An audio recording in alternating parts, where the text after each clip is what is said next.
You deposit $1,000. The bank says it's safe. But here's the truth. They don't actually have your money. They lent it to someone else. And that person spent it. And now it's generating $10,000 in economic activity. Welcome to banking, where your money isn't really yours, but somehow that makes everyone richer. This is how banks work, and it's wilder than you think. Rewind thousands of years. No credit cards, no apps, no balance notifications. Just people with stuff they didn't want stolen. Grain, metals, goods. They needed storage, and some clever folks said, "Leave it here. Trust me, that'll be safe." These weren't banks yet. They were warehouses. Temples, actually. In ancient Mesopotamia, temples doubled as the safest places to store valuables. Thick walls, guards, religious sanctity. Nobody was going to rob a temple. Well, not easily anyway. Fast forward, gold becomes currency. But walking around with a bag full of gold coins? Exhausting. Dangerous. Basically asking to get robbed. So people took their gold to these storage guys and got receipts in return. This person deposited X amount of gold here. At first, receipts were just proof. Come back, show the paper, get your gold. Simple.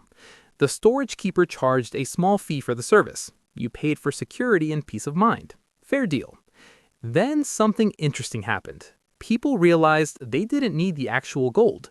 The receipts worked just fine. They were portable, trusted, and always redeemable. So they started trading the receipts instead. Why haul heavy gold across town when a piece of paper does the job? Congratulations, you just invented paper money. And that's when banking got real, because the storage guys noticed something. Most people left their gold sitting there for months, years even, just gathering dust. So they had an idea. What if we lend out some of this gold? It technically wasn't theirs, but the odds of everyone showing up at once demanding their gold? Pretty low. So they lent it out, collected interest, and boom, banking was born. This was revolutionary. Instead of charging customers for storage, they could pay them for deposits, interest, because that deposited gold was now generating income. The banker lent it to a merchant who needed capital for a voyage.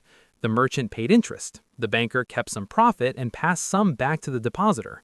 Everyone wins. The merchant uses the loan to buy goods, sails to another city, sells those goods at a profit, pays back the loan with interest. That gold then gets lent to someone else, maybe a farmer expanding his land, or a craftsman opening a workshop. Round and round it goes. Then came 1971. The US dropped the gold standard entirely. Money was no longer a claim on gold. It was just valuable, because we all agreed it was. Fiat currency.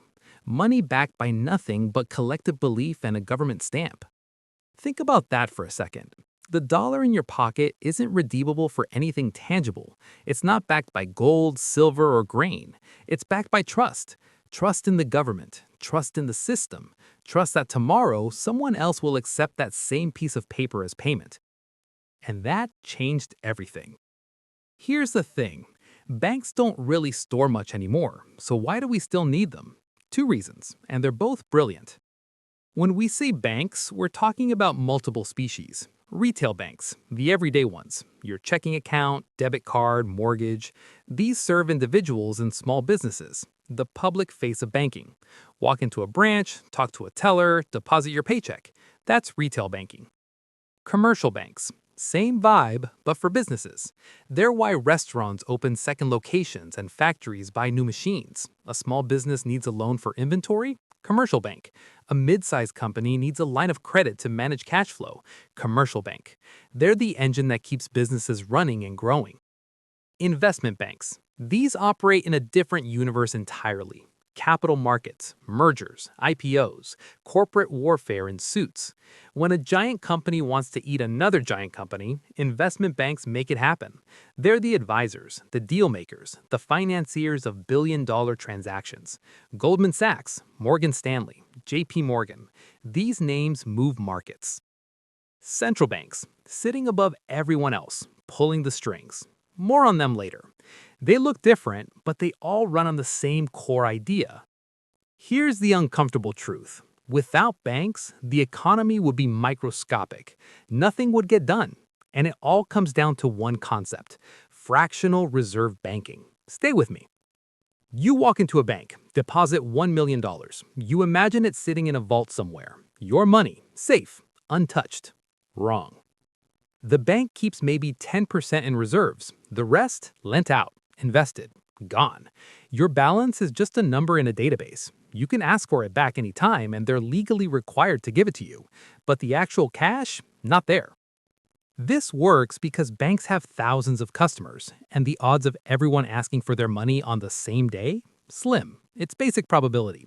On any given day, some people deposit money, some people withdraw. It balances out.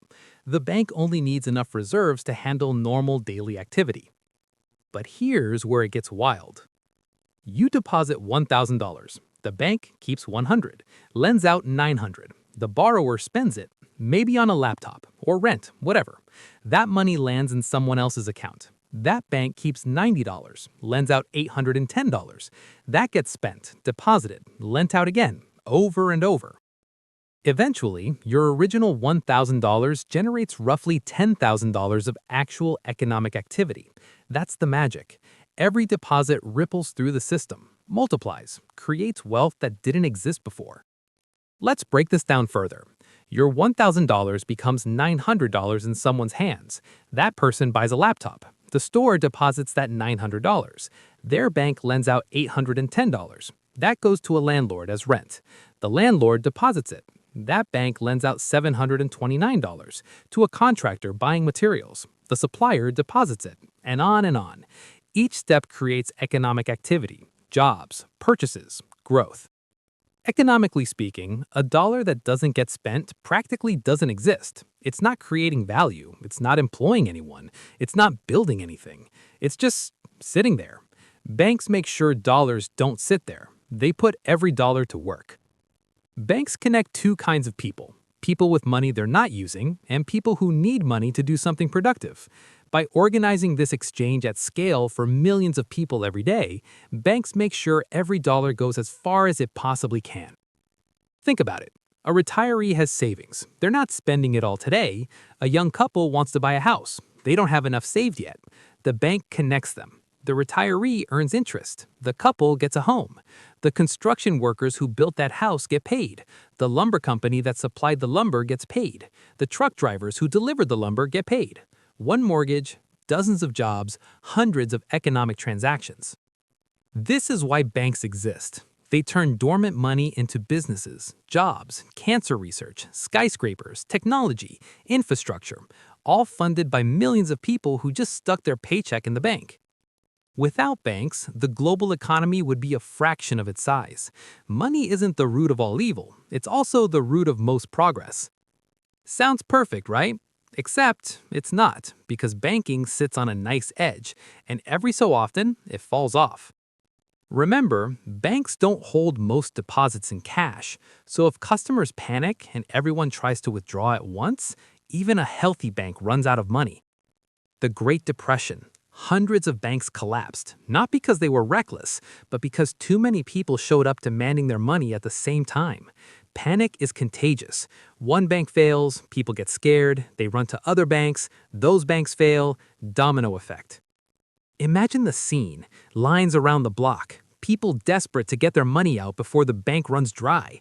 Families lose their life savings overnight, not because the bank made bad loans, simply because everyone panicked at once. The math doesn't work when everyone wants their money simultaneously. It's a system built on trust, and when trust evaporates, everything collapses. Banks want to make as many loans as possible. More loans, more profit. But if you don't check who you're lending to, you start handing out money to people who can't pay it back. Fill your portfolio with enough risky loans, and when they go bad at the same time, the bank collapses. 2008. Banks were drowning in risky, overvalued mortgages. People couldn't pay. The loans exploded, banks imploded. Let me paint the picture. In the early 2000s, housing prices kept rising. Banks started thinking, hey, housing always goes up, so they lowered their standards. No income verification, no down payment, adjustable rates that would spike after a few years. They called them subprime mortgages, high risk, high reward, and banks handed them out like candy. Then they did something clever. They bundled thousands of these mortgages together and sold them as investment products, mortgage-backed securities. Other banks bought them, investment funds bought them, pension funds bought them. Everyone wanted a piece. The whole system became interconnected through these securities. Then housing prices stopped rising. They started falling. Suddenly, people owed more than their homes were worth. The adjustable rates kicked in, monthly payments doubled. People defaulted, foreclosures skyrocketed. The mortgage-backed securities? Worthless. Banks that owned them drowning in losses. But here's the real problem. One or two banks failing? An economy can handle that. The issue is that banks are interconnected. They borrow from each other, settle payments with each other. If one fails, it triggers a chain reaction. That's what happened in 2008. The entire global system nearly collapsed. Lehman Brothers, one of the oldest investment banks in America, gone. Bear Stearns sold for pennies. AIG, the insurance giant, bailed out by the government. The stock market crashed, credit froze, companies couldn't get loans to make payroll. The unemployment rate doubled. It took years to recover. Pull back. Look at the big picture. Banks have to walk a tightrope. On one hand, society wants them to make as many loans as possible, grow the economy, keep money moving. On the other hand, if they lend too much, too recklessly, the whole thing comes crashing down.